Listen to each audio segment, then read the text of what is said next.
Nós tivemos sempre, por parte de Portugal, toda a cumplicidade para se fazer mal aos angolanos. Agora precisamos da cooperação de Portugal para se fazer bem aos angolanos. E que este bem permita então estabelecer relações mais saudáveis entre portugueses e angolanos, que não seja baseada na corrupção. Neste momento, torna-se difícil para Portugal fazer um realinhamento, porque esse realinhamento, o seu alinhamento em relação a Angola passava também por Isabel dos Santos. Era toda poderosa e hoje perdeu-a como interlocutora válida, porque Isabel não tem acesso hoje ao governo como tinha antes. A última ceia tinha 12 apóstolos. A ceia de G. Eduardo devia ter pelo menos uns 300 apóstolos de topo. E só estão detidos 3, um dos quais não tem funções governamentais. Nunca teve. O nó mais difícil foi desatado pelo João Lourenço, dentro do seu próprio partido, ao dizer o tema central de discussão ao nível do MPLA é a corrupção e vamos fazendo assumindo todas as consequências.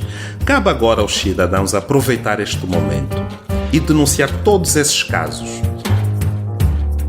Os maiores beneficiários de ontem, alguns deles hoje, como Isabel dos Santos, são as vozes mais críticas ao governo de João Lourenço. Isso é positivo, é bom, porque as pessoas veem, se até Isabel critica, também eles podem criticar, podem falar. Quer dizer, quando a Isabel hoje se assume como alguém da sociedade civil, então a sociedade civil começa a ser mais forte.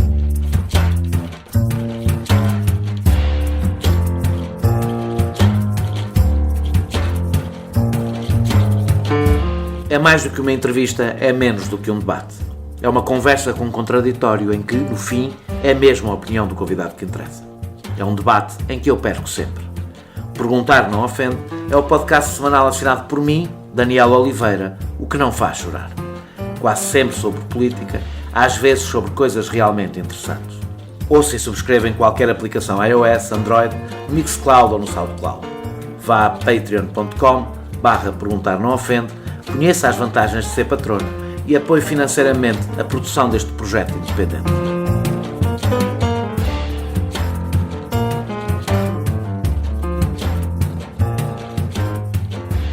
Não se pode confundir a necessidade de se promover uma classe empresarial forte e dinâmica, de gente honesta que com o seu trabalho árduo ao longo dos anos produz bens e serviços e cria empregos, com aqueles que têm enriquecimento fácil, ilícito e injustificável, feita à custa do erário público, que é património de todos os angolanos. A frase foi dita pelo presidente de Angola no congresso do MPLA, que o elegeu há 2 meses como líder do partido. E foi lida como um ataque frontal ao seu antecessor, José Eduardo dos Santos. A prisão de José Filomeno dos Santos e o cerco a Isabel dos Santos tornam claro o enfrentamento do novo presidente com o velho presidente. O que ainda não é claro é se este enfrentamento tem a corrupção como alvo ou apenas quer substituir uma oligarquia por outra. Certo é que João Lourenço representa uma esperança para pôr fim à privatização da soberania de Angola. Angola depara-se com uma crise económica e social grave, com um modelo de desenvolvimento esgotado e com um Estado sem os alicerces para impor a lei e garantir o progresso. Nem todos os debates em Angola se esgotam na corrupção. Mas a drenagem de recursos de todos para os bolsos de poucos é de tal forma gigantesca que tudo será impossível sem pôr fim a um banquete que deixou à míngua o povo de um país com fartura de recursos. Nada mudará em Angola se não mudar a velha cultura predatória do colonialismo, interiorizada pelas elites políticas e militares do país. Quando esta entrevista for para o ar, João Lourenço estará a chegar a Portugal para uma visita oficial de 3 dias. Uma visita que esteve meses em suspenso por causa de um processo judicial que corria na justiça portuguesa contra Manuel Vicente, ex-vice-presidente de Angola. Não se pode dizer que a exigência para que o governo português se intrometesse em decisões do Poder Judicial tenha sido o melhor cartão de visita do novo presidente. Se há alguém que de forma consistente e permanente correu todos os riscos para denunciar o regime cleptocrata de Angola, é o meu convidado de hoje. Perseguido, várias vezes julgado, censurado e quase sempre cercado, nunca desistiu de denunciar o roubo, a arbitrariedade e o abuso de poder no seu país. E nem a mudança de presidente o fez descansar. Diariamente, continua a denunciar quase todos os podres que se mantêm na sociedade e na política angolana. Rafael Marques é o meu convidado de hoje. Muito obrigado, Rafael, por teres aceitado este meu convite. E a minha primeira pergunta é o que levou José Eduardo dos Santos a permitir que João Lourenço chegasse ao poder. Muito obrigado, Daniel. É uma honra e é um prazer estar aqui contigo e bom dia. Bom dia. À audiência deste podcast. A escolha de João Lourenço por parte de José Eduardo dos Santos deveu-se, em primeira instância, à devolução do poder para o MPLA. Nós sabemos que durante muitos anos o poder em Angola foi controlado pelos chamados futunguistas. Futungo, na altura o Palácio Presidencial na instância balnear do Futungo, que depois se transferiu para o Palácio Presidencial na Cidade Alta, mas manteve o mesmo nome como simbolismo. E estamos a falar dos futunguistas, indivíduos como o general Manuel Vieira Dias Copelipa, o general Leopoldino Fragoso do Nascimento e outros que não eram necessariamente benquistos no MPLA, nem sequer tinham funções dentro do MPLA, mas comandavam, de facto, com José Eduardo dos Santos o poder em Angola. E com a sua saída viu a necessidade de chamar o MPLA para efetivamente gerir o país. E neste caso, a figura que menos conflitos poderia causar internamente era João Lourenço. Porquê? O que é que ele tinha estava a meio caminho? Porque João Lourenço fez uma travessia no deserto, enquanto líder do MPLA, quando foi apiado do cargo de secretário-geral do MPLA em 2003, se não estou em erro. João Lourenço praticamente ficou sem funções na Assembleia Nacional enquanto vice-presidente do Parlamento, não tinha qualquer protagonismo político. Até ser recuperado em 2016 para ser ministro da Defesa, já como parte dos preparativos para que ascendesse ao poder. E note que também foi uma escolha um tanto curiosa, porque não houve a realização de eleições no seio do MPLA com uma multiplicidade de candidatos. Houve apenas um candidato, João Lourenço. E isso foi um sinal de que havia uma transferência direta de poder e não uma escolha dentro do próprio MPLA para que efetivamente... Mas a transferência de poder não foi decidida por José Eduardo dos Santos? Foi decidida por José Eduardo dos Santos. Era José Eduardo dos Santos quem comandava o poder. O que é estranho, porque não é uma transferência que lhe tenha parecido, já lá vamos, não vamos discutir em pormenor, mas que lhe tenha sido muito favorável, não é? Haveria provavelmente outras melhores para ele. Não haveria outras melhores, não tinha saída. José Eduardo dos Santos governou de tal forma, com livre-arbítrio, de forma tão abusiva que foi queimando todas as pontes à sua volta. Incluindo dentro do partido. Incluindo dentro do partido. Porquê? Porque chegou uma altura de saque em que este grupo dos Copelipas e outros faziam e desfaziam. Tinham o país sob seu controlo efetivo. Não é?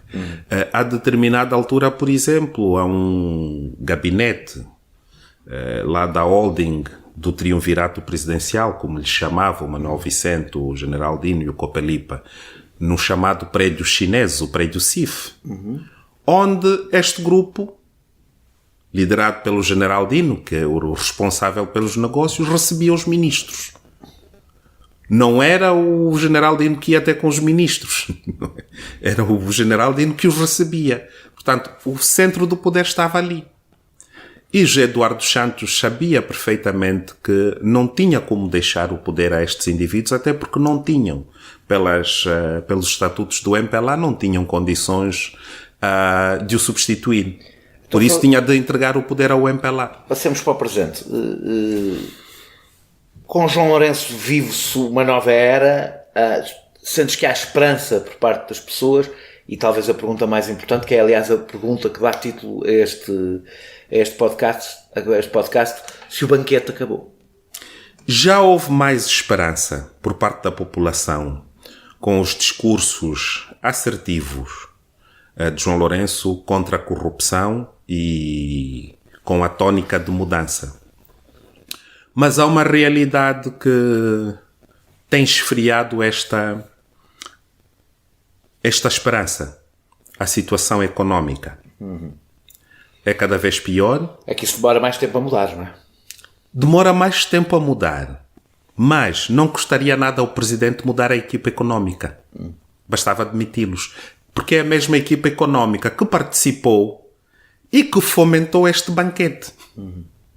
Estamos a falar do Ministro das Finanças, que durante muitos anos foi assessor económico do Presidente. Estamos a falar do atual governador do Banco Nacional de Angola, que foi quem permitiu a sangria dos cofres do Estado, a transferência de bilhões e bilhões de dólares para o exterior do país, porque eram transferências que tinham de passar pelo Banco Nacional e com autorização do Banco Nacional, e não houve período em que mais se roubou em Angola, senão na era de José de Lima Massano como governador do Banco Nacional de Angola. E o presidente João Lourenço, mesmo depois de José Eduardo dos Santos o ter demitido em 2015, o presidente João Lourenço foi repescá-lo. É um repetente. Então temos um governo em que certos domínios estratégicos estão nas mãos de repetentes que tiveram um lugar cativo e cimeiro no banquete da pilhagem em Angola. Mas tu achas que o combate à corrupção não passou de discursos bonitos? É porque há, apesar de tudo, alguns dados. A detenção de José Filomeno dos Santos, de Jean-Claude Bastos de Moraes e a prisão domiciliária de Walter Filipe e de Norberto Garcia não desmentem essas tuas dúvidas. Não há, apesar de tudo, sinais que nós não imaginaríamos há uns tempos de combate à corrupção. A última ceia tinha 12 apóstolos. A ceia de José Eduardo devia ter pelo menos uns 300 apóstolos de topo. E só estão presos 4, não é? E só estão detidos 3, um dos quais não tem funções governamentais. Nunca teve. Era apenas o acessório do filho de José Eduardo dos Santos. Estamos a falar do Jean-Claude Bastos de Moraes. Na verdade, temos 2. Mas um é de peso, que é o filho do antigo presidente, não é? Não é um pormenor, não é? Não é um peso maior. Porque é assim. Se olharmos para o nível de saque em Angola, não é? Estamos a relativizar o banquete que se fez, onde estão os generais saqueadores. Quer dizer, o José Filomeno dos Santos, comparado ao Manuel Vicente, a um general Leopoldino Fragoso, a um general Copelipa, que até agora vive cá em Portugal, a grande e a francesa, estamos a falar de um indivíduo que tinha lugar... Zenu, porque o Zenu é responsável, ou pelo menos julga-se que é responsável, por 500 milhões retirados do Fundo Soberano. 500 milhões não é coisa pouca. Não, desculpa, é preciso explicar. Há 2 processos contra Zenu. Os 500 milhões foram retirados do Banco Nacional de Angola. Sim. E ele agiu neste processo como consultor. O Zenu está detido pelos 5 mil milhões de dólares, dos quais 3 mil milhões fê-los desaparecer com seu amigo Jean-Claude Bastos de Moraes, não é? Mantêm cativos, daí a continuação do crime. E temos, por outro lado, se falarmos da gestão da Sonangol, estamos a falar de dezenas de mil milhões de dólares. E Manuel Vicente passei essa vontade.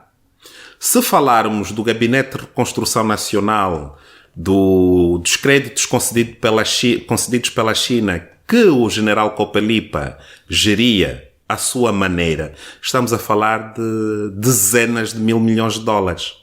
Ou seja, tu achas que, apesar de ser filho de José Eduardo dos Santos, José Filomeno dos Santos é a raia miúda? Não é a raia miúda. Sim. É uma figura importante, mas é um passo simbólico.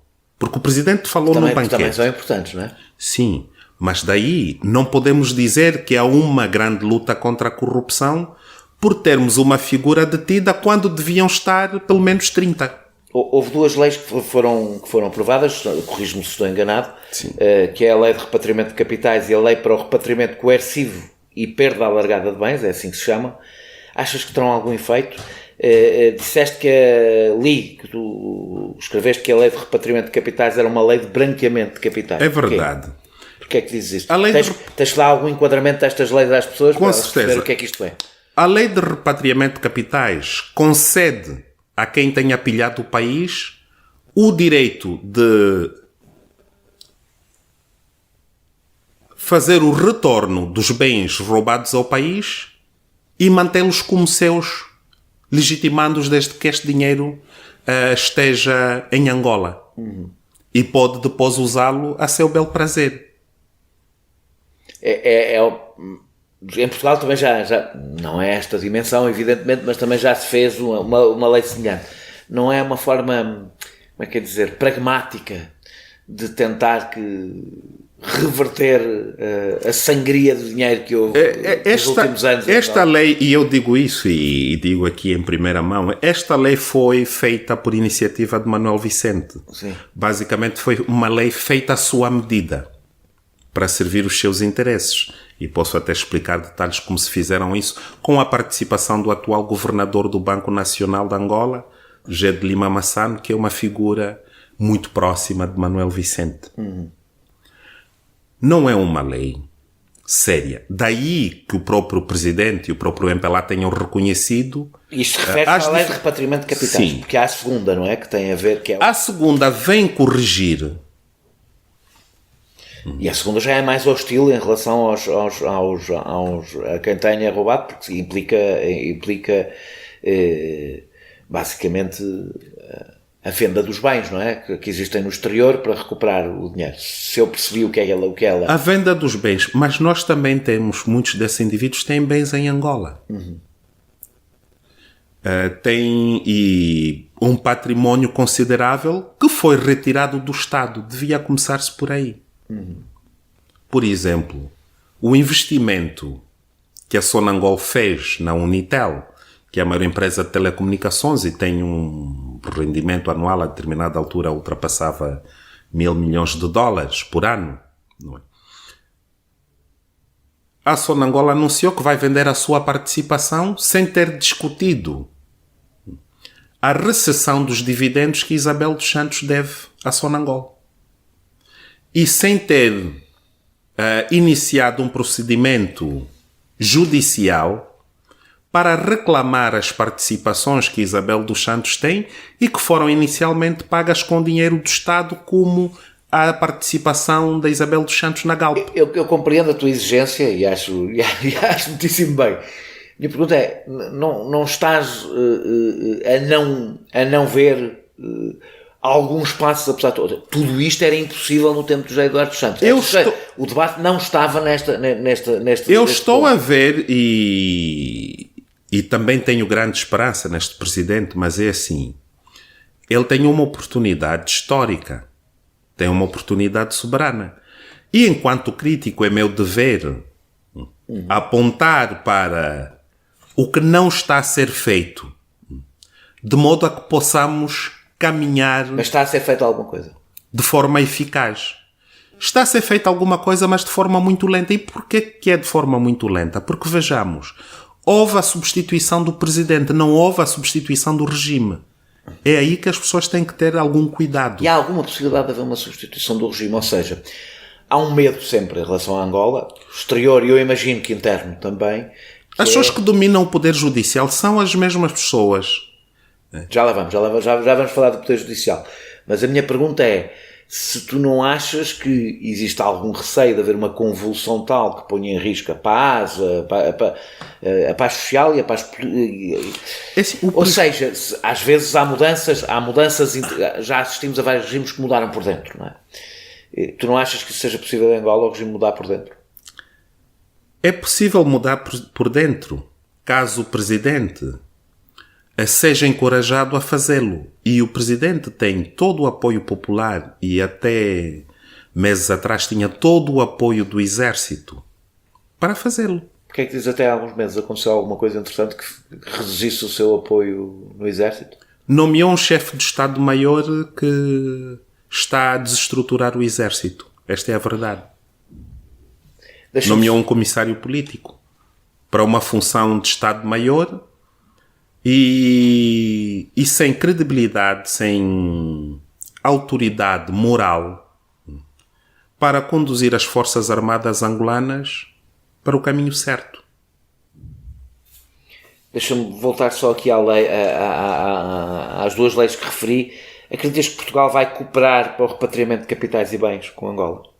Eu pergunto isto porque depois do que os responsáveis políticos angolanos disseram quando se tentou julgar cá um caso de corrupção de um magistrado português, porque é que havia de fazer isso? Ou seja, porque é que Portugal haveria de cooperar com Angola para prejuízo de Portugal? Do ponto de vista económico é evidentemente um prejuízo para Portugal, no sentido eu acho muito bem que coopero, fica aqui bastante claro. Mas do ponto de vista financeiro será um prejuízo para Portugal, quando o regime angolano ainda há uns meses não permitiu ou fez todas as pressões para que o Poder Judicial português não julgasse alguém que cometeu um crime em Portugal com um magistrado português. Angola é um país de futuro e é um país onde Portugal pode ganhar 10, 20 vezes mais de forma lícita, através de uma cooperação mais transparente e que seja de benefício mútuo para os povos angolanos e português. Este é o primeiro ponto. O segundo ponto, quando falamos da vontade ou não de Portugal cooperar por causa da pressão de Angola... Isto exige uma cooperação do Poder Judicial, não é? Que era uma cooperação do Temos de ter em atenção que Portugal foi o maior veículo de cumplicidade. Foi o receptor, foi o principal receptor do roubo. Foi o principal receptor do roubo. É verdade. Foi o principal veículo de articulação do roubo. Os escritores de advogados portugueses, não é? Empresas portuguesas estiveram na primeira linha da frente da pilhagem em Angola. Não é por acaso que mesmo na comunicação social foi sempre tão difícil ouvir comentadores, etc., críticas à Angola.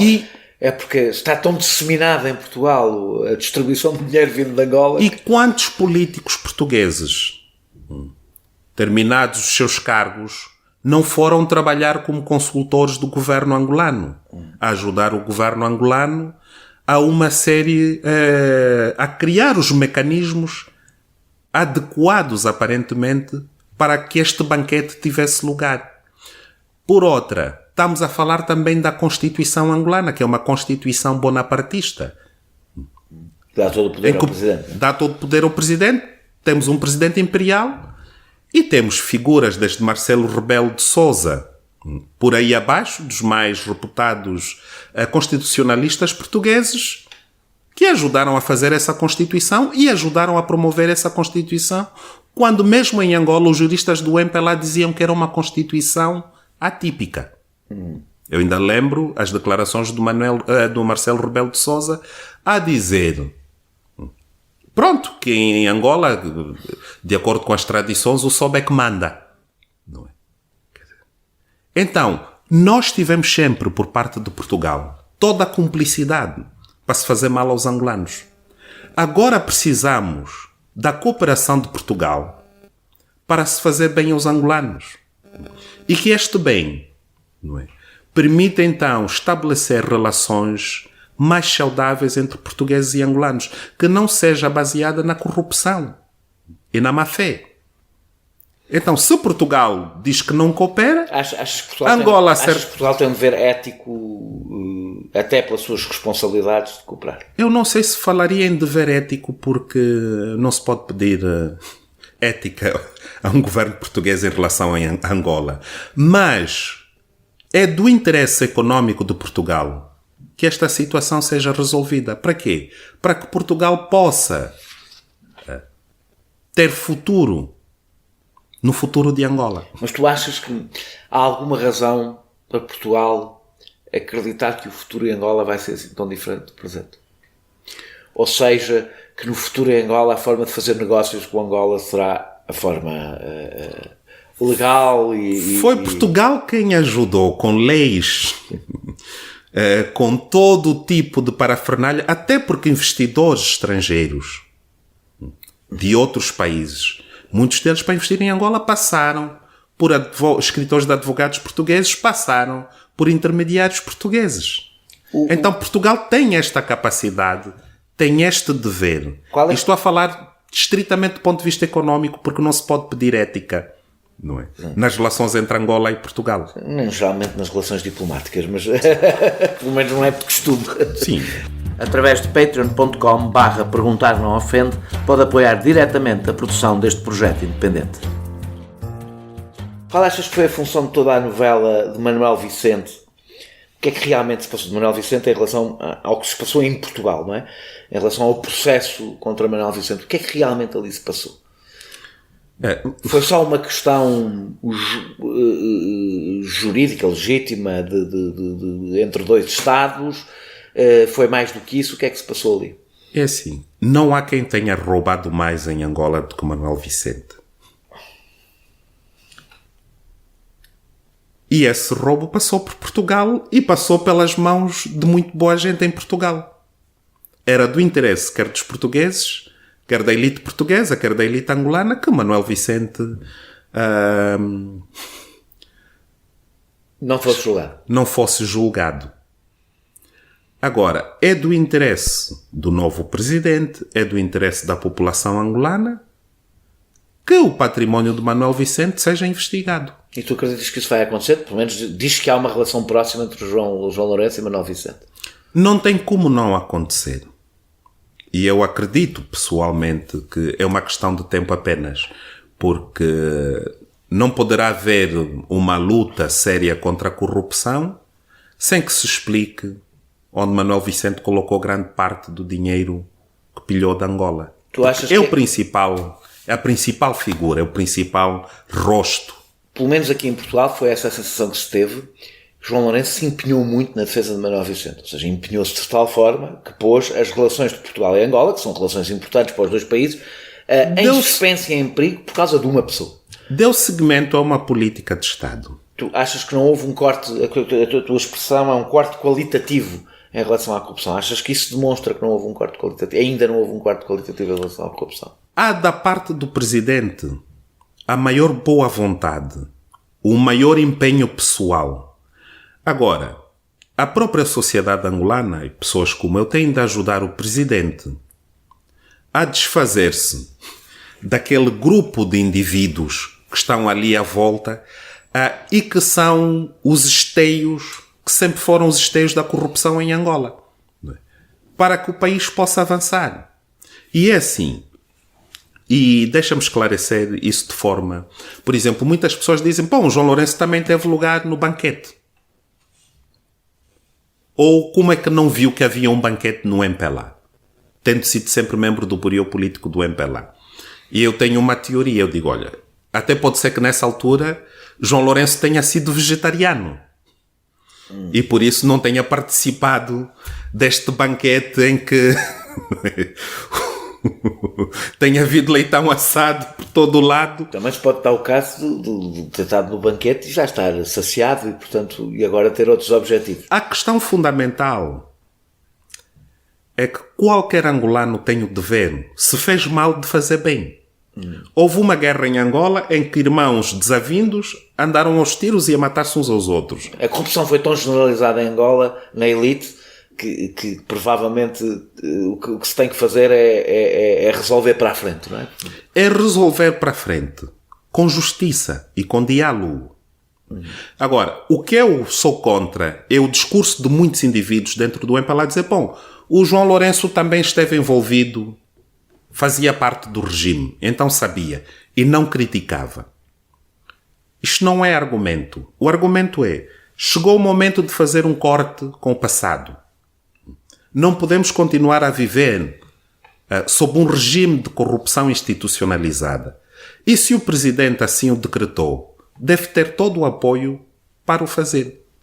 E agora, é importante que estas figuras que continuam a servir de travão sejam efetivamente expostas. Eu, por exemplo, aqui em março, acho que foi março, Fiz um trabalho, uma investigação sobre a compra de aviões para se formar uma nova companhia de capitais misto, público-privado, companhia aérea para voos domésticos. E envolvia o irmão do presidente, o chefe da Casa Civil, o chefe da Casa de Segurança. Em maio, o presidente tomou uma medida publicamente e disse que esta companhia não vai sair. Hoje, o ministro dos Transportes, o ex-ministro, que articulou tudo isso, está na cadeia. Agora, as pessoas dizem, bom, não sabemos mais. É importante que o novo ministro depois venha a público explicar o que aconteceu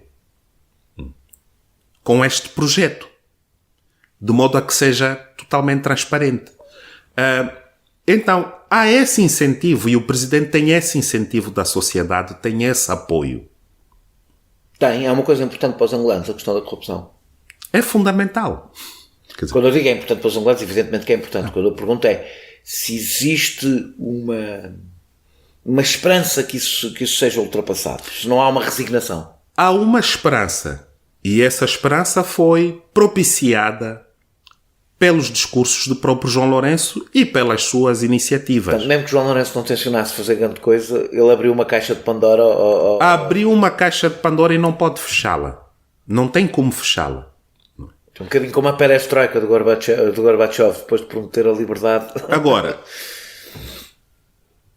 a massa crítica da sociedade angolana e os poderes internacionais, que também fizeram parte, porque o banquete em Angola não teve apenas a mesa... Sim, estavam lá sentadas muitas figuras importantes também da sociedade portuguesa, não é? Que fizeram também parte deste banquete. E não só, e mesmo e americanos, todos estavam lá, não é? E os que não estavam à porta à espera das sobras. Da sua vez. Então é necessário que ajudem Angola a encontrar um novo caminho. A cooperação entre Angola e Portugal pode ser bastante rica para os dois países porque há recursos suficientes, não é? Por exemplo, temos todo um país ainda por construir, de modo que daria emprego para dezenas de empresas de construção portuguesas, não é? Nós, a determinada altura, tivemos 250 mil chineses no processo de reconstrução nacional. Não precisamos de 250 mil chineses, mas eventualmente precisaremos de apoio de mão de obra e de transmissão de conhecimento. Já sabe que em África, e não só em África, os investimentos chineses vêm geralmente com os seus próprios trabalhadores, o que é, aliás, bastante nocivo para os países, porque significa que ganham pouco com a... Não se geram empregos, mas também, por exemplo, a cooperação com Portugal deve ser toda revista. Nós temos empresas portuguesas há mais de 30, 40 anos em Angola. E você não vê que essas empresas tenham até hoje promovido um diretor angolano, por exemplo. Não é? Então, não basta dizer que os chineses são nocivos. As próprias empresas portuguesas também têm sido nocivas porque não há transmissão de know-how. Não é? Tanto empresas brasileiras, portuguesas, como chinesas. Que é uma das funções principais que o investimento estrangeiro pode ter, não é? Que é criar quadros em Angola, não é? Vê-se um pouco na indústria petrolífera, que investe na formação dos quadros locais, mas ao nível das empresas portuguesas, não. Então, tem de haver um verdadeiro diálogo entre Portugal e Angola, com participação de figuras... Mas não começou bem com este presidente. Não começou bem, começou até bastante mal, não é? Ou seja, todos os sinais que este presidente deu no primeiro ano de mandato foram de uma razoável hostilidade em relação a Portugal. E não podia ser diferente. Porque Portugal estava na cama com José Eduardo Santos. João Lourenço também, não é? Portanto, acho que digamos que não podemos ser... Mas, desculpa... Não podemos ser... mas aqui temos... Ter compreensão para João Lourenço e depois... Tocou numa questão interessante. Tu podes dizer que Portugal dançou a música que o regime angolano pôs a tocar, não é? E isso é verdade, eu fui, como tu sabes, muito crítico em relação à posição portuguesa. Com certeza. Agora, não, estamos a falar à vontade. Agora, eu acho que, apesar de tudo, há em Portugal um sentimento, acho eu, na opinião pública, que Portugal, que os vários governos portugueses são submissos em relação ao regime angolano. Exatamente por causa do banquete, exatamente por causa do dinheiro. E a sensação com que muita gente ficou é que João Lourenço aumentou ainda mais um bocadinho a parada. Ou seja, sobretudo envolvendo uma questão que é muitíssimo complicada para um Estado de Direito, que é exigir que o poder político se imiscuísse em decisões do poder judicial. O que sempre aconteceu. Agora, eu não estou a defender, e eu próprio critiquei essa decisão, e eu espero ver Manuel Vicente a ser julgado, até porque, deixa-me dizer, para conhecimento do público português, eu era um dos assistentes no processo de Manuel Vicente, era um assistente no processo de Manuel Vicente, e houve uma decisão muito antes de João Lourenço para que eu fosse removido como assistente, que era uma decisão mais política do que outra coisa, porque fui mantido como assistente nos processos contra o general Copelipa e outras figuras. E devo dizer, mesmo quando o procurador Paulo Gonçalves, na altura, fez o seu parecer para arquivar alguns dos casos, foi claro. Foi um parecer político para o bom relacionamento diplomático entre Angola e Portugal. Não fez argumentos jurídicos. O parecer está ali. A decisão... Achas que Portugal se põe a jeito para este tipo de... Não, Portugal pôs-se a jeito. Quer dizer, e depois não deixa espaço quando um procurador toma uma decisão daquelas. E isso antes de João Lourenço. Não é? E estou a dizer isso com conhecimento de causa porque no processo de Manuel Vicente fui logo corrido como assistente. E houve, em alguns desses processos, documentos, e eu devia ter tido a possibilidade de consultá-los, e não tive acesso a muitos dos documentos que fazem parte destes casos. Deixa-me voltar aqui à família dos Santos. Falámos do José Filomeno dos Santos, mas o ataque à família dos Santos não ficou por ele. Para além de ter perdido o controle da Sonangol, Isabel dos Santos perdeu o negócio da Barra de Dante, explica-me se depois eu estou enganado nisto. Há uma estratégia de João, não vou dizer que é do Presidente, mas se há uma estratégia para se focar financeiramente Isabel dos Santos. Não há. No espaço de 2 anos, antes da sua saída, José Eduardo dos Santos assinou contratos de Estado no valor de 22 mil milhões de dólares para a sua filha. Quando eu perguntei se havia uma estratégia para se focar financeiramente Isabel dos Santos, não estou a dizer que essa estratégia é ilegítima. Não há. Eu penso que, e dentro do próprio MPLA e mesmo da família dos Santos, não faltaram conselhos ao Presidente no sentido de não entregar o país à sua filha, como estava a fazê-lo. Não é? Quer dizer, não era prático. Sim. Era inaceitável, era inadmissível o que ele tinha feito. Sim. E se houvesse, de facto, da parte de João Lourenço uma estratégia, essa estratégia teria passado por indiciar José Eduardo dos Santos por crimes de traição à pátria, de suborno e outros. Pode fazê-lo. Não há um limite na lei angolana em relação ao ex-presidente? Em relação à traição à pátria, não. E por isso é que nesta entrevista ao Expresso, o Presidente traição à pátria. Ele pode ser julgado por traição à pátria e por suborno. Tu achas que pode ser indiciado, não deve ser julgado no espaço de 5 anos, a menos que seja em casos de... O que, tendo em conta a idade de José Eduardo dos Santos, torna isso quase simbólico, não é?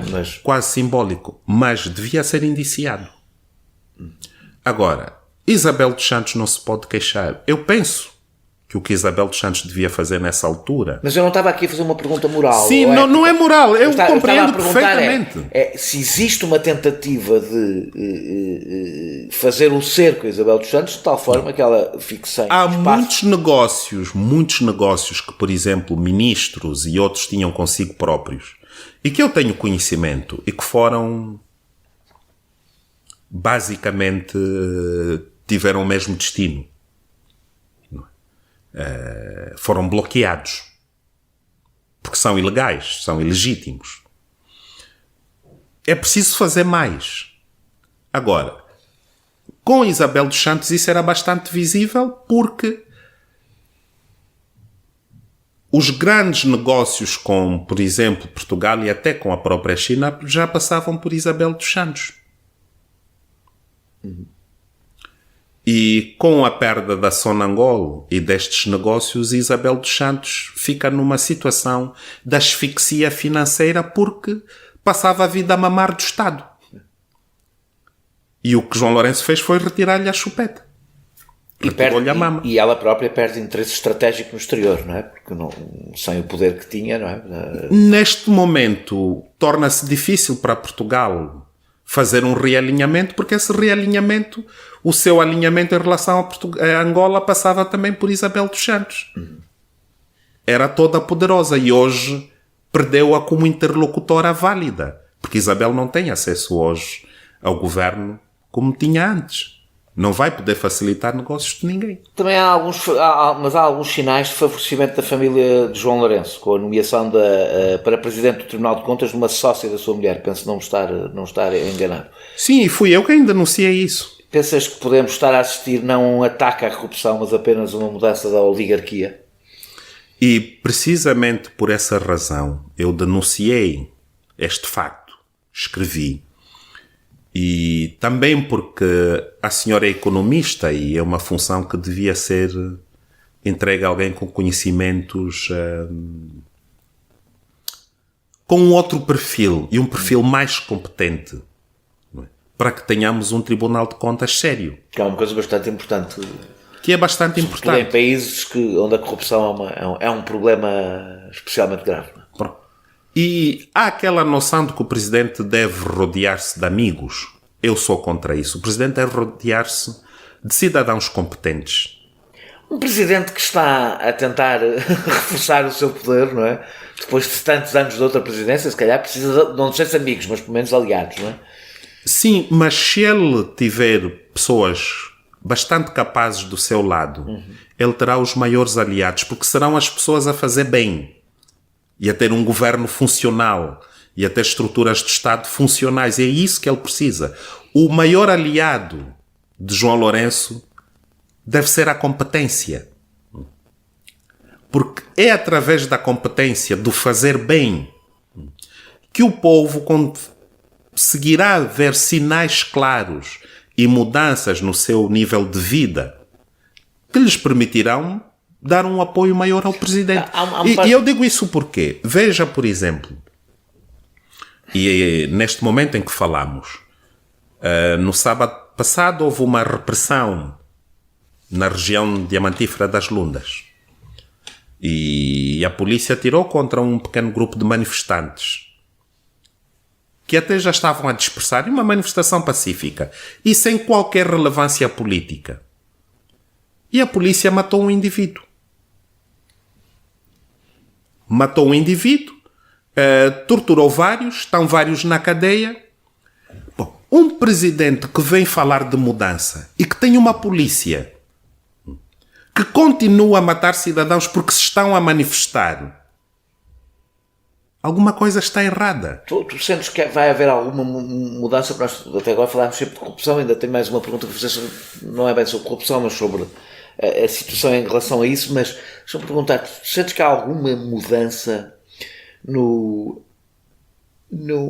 desrespeito pelas liberdades, garantias, ou seja, pelo direito das pessoas a protestar contra o regime, ou seja, sentes que o João Lourenço deu alguns sinais contra a corrupção, mas deu alguns sinais de maior democratização do regime? É que isso eu posso estar distraído, mas não reparei que tivesse havido algum. Deu alguns sinais de abertura, sobretudo em Luanda. Mas nas províncias, a situação mantém-se, sobretudo na região das Lundas. O Presidente chega menos lá, não é? O Poder Central chega menos lá. Correto. Na região das Lundas a situação mantém-se. Eu fiquei... É um dos sítios onde a situação é pior, não é? Tem sido pior. Sim, tem sido pior. Dos diamantes. E é a única região do país onde até hoje o exército é sempre chamado a reprimir a população. Em Luanda não se chama o exército. Nas Lundas, sempre que há um mínimo de barulho, o exército sai à rua. Porquê? Porque é um governo que continua com uma mentalidade de resolução dos seus conflitos com a população de forma violenta. Não consegue, não há estruturas nessa região. Isso tem a ver com o poder político da região ou tem a ver com a riqueza que aquela região... Tem a ver com a riqueza, tem a ver com a falta de visão, a falta de ideias, quer por parte das autoridades locais, quer por parte das autoridades centrais, no sentido de garantir que aqueles recursos gerem algum benefício para as comunidades locais. Não geram, não é? Não, aqueles recursos são uma verdadeira praga para aqueles povos que ali vivem, que ali habitam. E é isso que tem de mudar. E qual é a política do governo central em relação às lundas? Há alguma mudança? Não. E é isso que eu continuo a denunciar. Por isso é que, quando sair daqui, vou escrever sobre a morte deste cidadão, porque para mim é uma vida importante. E não podemos nos deixar impressionar pelo discurso contra a corrupção quando, ao nível dos direitos humanos, estamos a ver a deterioração da situação em algumas regiões do país. E no caso das zonas diamantíferas é duplamente, é o nível dos direitos humanos e daquilo que tu falaste, ou seja, da partilha de recursos. Não há sociedades que deixem de ser corruptas se os recursos não são minimamente partilhados. Não há sociedade... Correto. Uma das coisas que é muito difícil neste debate é que a corrupção é o estado natural da desigualdade, ou seja... E não se geram empregos nessa região. Não se fomenta a agricultura, não se fomenta nada. Quer dizer, as pessoas são literalmente usadas como... Eu costumo dizer, se no tempo da escravatura, não é? Essas populações eram vendidas. Hoje, como não há necessidade de vendê-los para a escravatura, quer dizer, são espezinhadas de tal forma, são humilhadas, não é? São desumanizadas. São desumanizadas, literalmente. Falando de Estado de Direito, Sindica Docolo disse que se existia uma estratégia populista por parte, não sei se do governo ou se do sistema judicial. Sendo marido de Isabel dos Santos, a acusação pode não ter grande credibilidade, mas David Mendes, um advogado que defendeu oposicionistas, fez a mesma acusação. Não estará o regime a tentar salvar-se por via de um espetáculo judicial? Estamos a falar das detenções, estamos a falar de... Há aqui uma contradição por parte dessas figuras.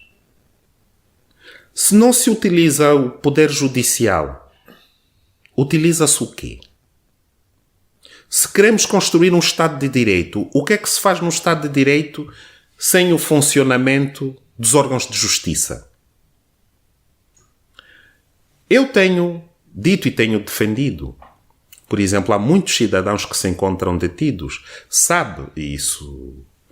Há um grupo de cidadãos que em 2016 foi condenado por tentativa. Inicialmente foram detidos por tentativa de assassinato do Presidente da República. Uhum. E não estou a falar dos 15 mais 2, estou a falar de um outro grupo de ex-militares, 37. E acabaram condenados por associação de malfeitores. Um dos indivíduos fez uma viagem de mais de 500 quilómetros para ir participar da manifestação em Luanda. E quando chegou a antes de entrar na cidade, percebeu que a manifestação já tinha sido dispersa porque chegou tarde. Uhum. E nem sequer chegou à cidade, regressou à sua província de origem. Foi detido e condenado a 8 anos por associação de malfeitores. Está na cadeia. É um dos casos que eu vou pegar e perguntar ao Presidente do Tribunal Supremo, que falou no respeito pelos direitos humanos, no funcionamento célere da justiça, para lhe perguntar o que é feito caso deste senhor, que justiça é que há em relação a este cidadão. Mas tu achas que há 2 pesos e 2 medidas? Estes indivíduos, quando o David Mendes fala nisso, em relação ao Sindica nem responde porque não faz sentido sequer responder. Mas em relação ao David Mendes, cujo escritório de advogados esteve envolvido na defesa desses cidadãos. Se eu lhe disser dos procedimentos que o seu escritório teve, o indivíduo está na cadeia e não há, da parte do escritório do David Mendes, não é, pressão para que seja feita justiça em relação a esses indivíduos que estão a ser injustiçados. Mas quer dizer, agora, neste caso... Uma injustiça não justifica outra, não é? Ou seja... Não justifica outra, precisamente. Precisamente. Por isso é que nós temos que ser coerentes e consistentes.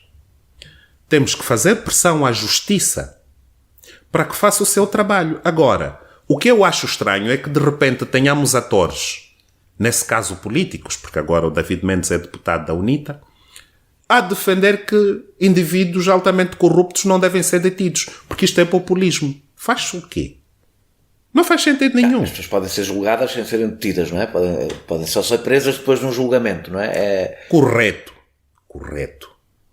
No caso... Aliás, é isso que deve acontecer, a não ser que não seja possível. Eu pessoalmente defendi e publiquei sobre a necessidade de detenção de José Filomeno dos Santos em agosto, antes dele ser detido. Achas que há necessidade? E com argumentos legais. Porque aqui, no caso de José Filomeno dos Santos havia um crime continuado. Recusavam-se a devolver o dinheiro, porque estava sob gestão do Fundo Soberano e que o Jean-Claude fez contratos consigo próprio e investiu em empresas fantasmas que ele próprio criou. Jean-Claude Bastos, que é o braço direito, um dos amigos, a pessoa mais próxima de Filomeno. É o indivíduo que faz a gestão do Fundo Soberano. Estava só a dizer isto porque as pessoas não acompanham. Correto. Que está a fazer a gestão do Fundo Soberano.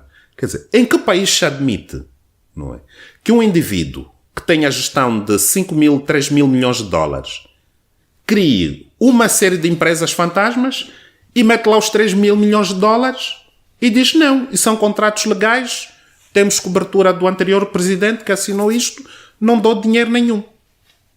Tem que ir para a cadeia. Esta é a minha visão e eu defendi isso e continuo a defender. Mas não há muitas razões para o otimismo quando são os próprios, e portanto torna-se aliás difícil falar em Estado de Direito quando são os próprios magistrados de topo que estão envolvidos em ilegalidades graves, como aconteceu com o antigo Procurador-Geral da República, num processo em que tu estás bastante envolvido, o João Maria de Sousa, e com o atual Vice-Procurador Mota Lixo. Portanto, a minha pergunta é, como é que podem os angolanos acreditar que se vai combater a corrupção quando ela chega ao topo da hierarquia judicial?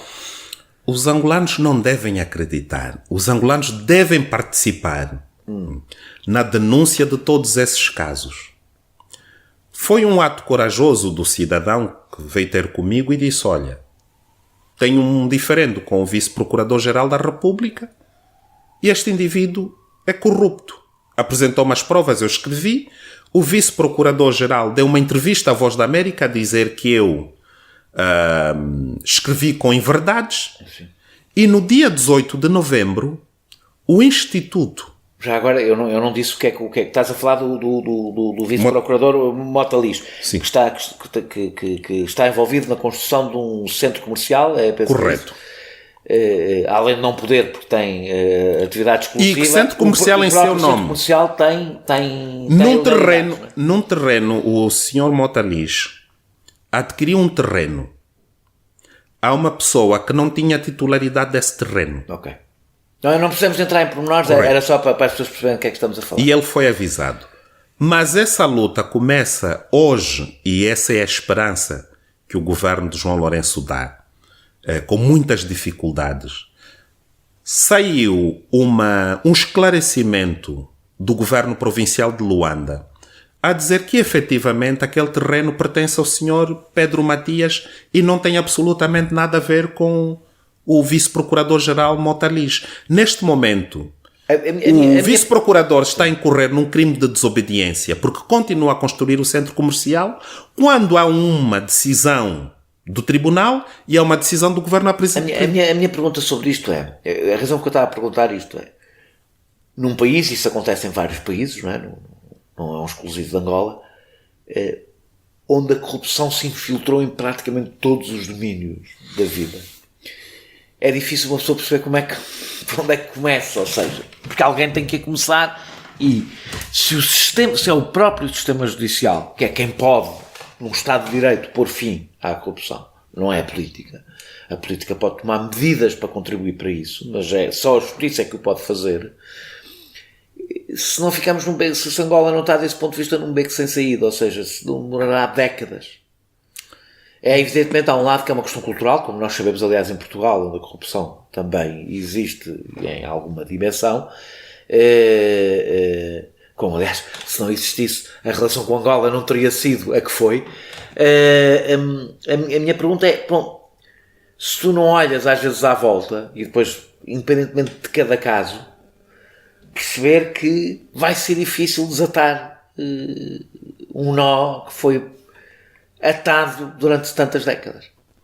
O nó mais difícil foi desatado pelo João Lourenço, dentro do seu próprio partido, ao dizer o tema central de discussão ao nível do MPLA é a corrupção e vamos fazê-lo com assumindo todas as consequências. Cabe agora aos cidadãos aproveitar este momento e denunciar todos esses casos. E há sociedade civil em Angola para isso? Tem de haver. É claro que tem que haver, mas a minha pergunta é se achas que há. Eu penso que os cidadãos faltam mais mecanismos estruturados que permitam aos cidadãos fazer uma luta cívica mais eficiente, mais eficaz. Mas hoje as pessoas falam. Hoje as pessoas são mais dedicadas. E porque hoje as pessoas sentem que têm um espaço público de debate e que devem participar, e há ainda uma certa confusão porque da noite para o dia indivíduos que eram extremamente repressivos, a favor da repressão e que eram totalmente contra a liberdade de imprensa e de expressão, hoje fazem oposição. Os maiores beneficiários de ontem, alguns deles hoje, como Isabel dos Santos, são as vozes mais críticas ao governo de João Lourenço. Isso é positivo, é bom. Porque as pessoas veem, se até Isabel critica, também eles podem criticar, podem falar. Não é? Quer dizer, quando a Isabel hoje se assume como alguém da sociedade civil, então a sociedade civil começa a ser mais forte. Pelo menos tem um milionário do lado dela. Sim, com todas as suas contradições, quer dizer, hoje a sociedade civil, ou seja, achas que e a oposição tem uma bilionária, não é? Achas que com isto se está a desatar se está a destruturar uma forma de poder sobre a sociedade civil? A minha pergunta é se isso não tem riscos, ou seja, tu não... São riscos que temos... Se não tens algum receio... A minha pergunta é se a sociedade angolana é suficientemente madura, e a democracia angolana, que nem sei se podemos utilizar esta expressão desta forma, não é? É suficientemente madura para os riscos da destruturação da cúpula de poder, que traz sempre riscos, por pior que a estrutura de poder seja. A sociedade angolana tem sido... árabe, por exemplo, não é? Tem sido vítima desta cúpula de poder. Uhum. Eu dei agora o exemplo... Mas uma cúpula de poder é melhor que o caos, não é? Como nós sabemos, por pior que a cúpula Mas de poder para seja. o cidadão comum esse caos sempre foi diário. Uhum. Veja, mesmo no governo de João Lourenço, iniciaram-se duas grandes operações. A Operação Transparência, para a expulsão de imigrantes ilegais, e a segunda... das lundas, não é? Das lundas. Sim. E a Operação Restauro, que pretende acabar com a venda ambulante. Aí temos um setor... De forma bastante repressiva, não é? De forma bastante repressiva. Então, mesmo estas... É curioso num país onde a economia informal no topo, suplanta a economia... E que na economia informal, no topo, estou a falar da corrupção, a economia informal no topo é tão dominante, haja uma grande preocupação com a economia informal na base, não é? É uma coisa um pouco estranha. Não é? Exatamente.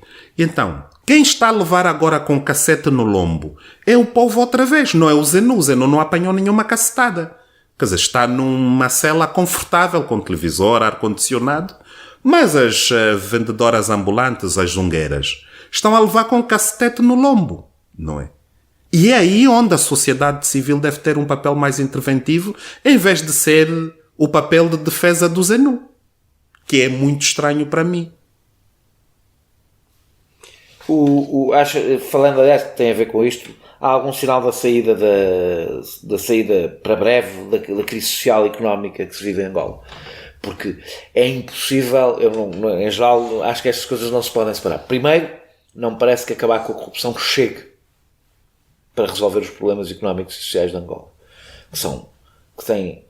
Que ultrapassam a questão da corrupção. A questão da corrupção tem um papel, obviamente, fundamental, mas não explica tudo. E por outro lado, dificilmente o combate à corrupção vencerá se a crise económica e social se mantiver. E há algum sinal por parte deste governo ter alguma estratégia económica de tipo de desenvolvimento diferente? Há uma medida fundamental que o Presidente precisa tomar para que possa haver alguma esperança de mudança económica. A sua equipa económica. Uhum. Mas isso não resolve a redução do preço do petróleo, por exemplo. Ou seja, isso não resolve... Mas refiro-me... Todos os países que dependem do petróleo, não foi só Angola, a Venezuela, o Brasil, todos eles entraram por isso estou a dizer que é necessário ter pessoas capazes de elaborar políticas e implementar políticas que possam ultrapassar, porque a atual equipa económica vive de petróleo, à espera que o preço suba. É a única estratégia. É a única estratégia. É necessário que o Presidente tenha uma equipa económica que olhe para o país, para o potencial do país, quer potencial em termos de recursos naturais, de turismo e de recursos humanos, para tirar o país da crise. Não. E não de uma equipa económica que gaste mais dinheiro em consultores do que gasta com a prestação de serviços básicos de saúde. Tantos consultores para quê? O sistema de saúde está totalmente em ruptura, não é? Do percebido das reportagens que tu foste fazendo.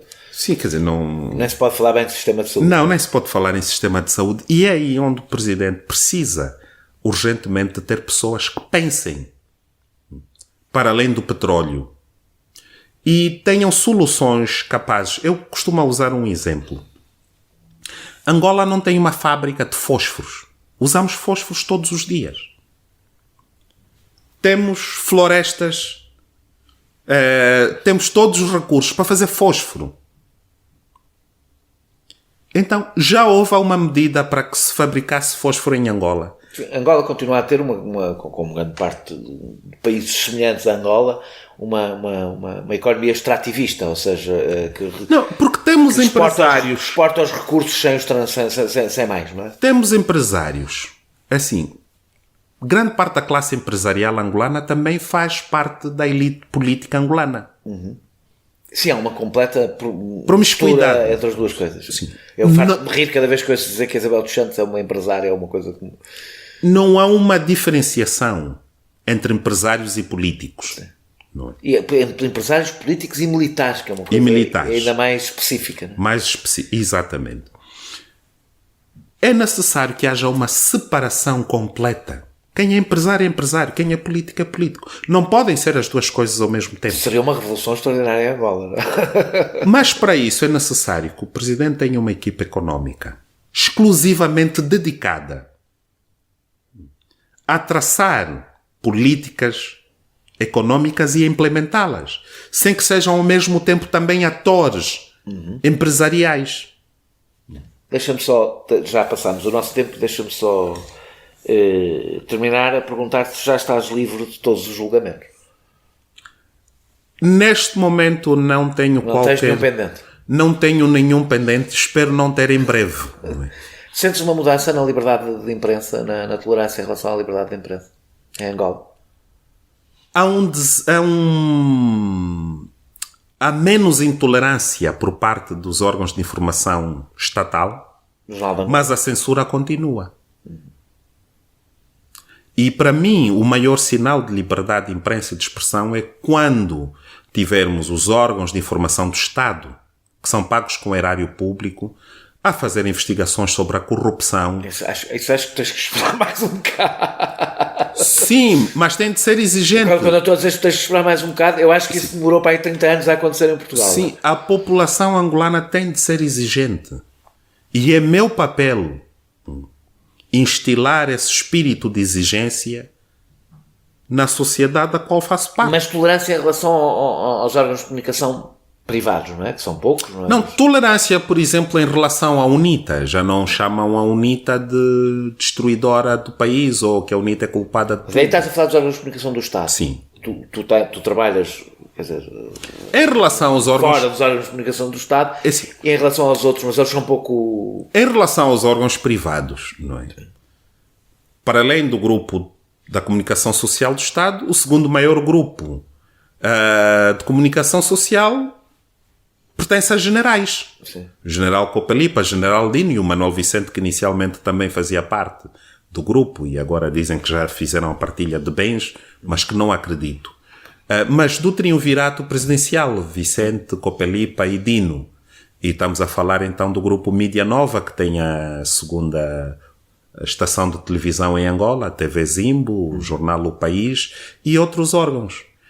Mais uma vez, aqui também ao nível da imprensa, temos a imprensa privada que pertence a indivíduos do regime que tiveram também lugar cativo no banquete, ou temos os sites online que hoje têm muita credibilidade, são muito apreciados, mas que não chegam a todo o país, porque a internet não tem a mesma... Terminar mesmo. Esperas alguma coisa desta visita de João Lourenço a Portugal? Espero que seja o início de relações mais transparentes entre Angola e Portugal. E assim qualquer coisa realista esperas? Bom senso, quer da parte de Portugal e quer da parte de Angola. Duas coisas, transparência e bom senso. E com transparência e bom senso poderemos chegar longe. Muito obrigado, Rafael Marques, por teres aceitado este meu convite. Nós regressamos para a semana com outro convidado. Obrigado, Daniel Oliveira. Este podcast é produzido por João Martins, a música é de Mário Lajinha e a ilustração de Vera Tavares.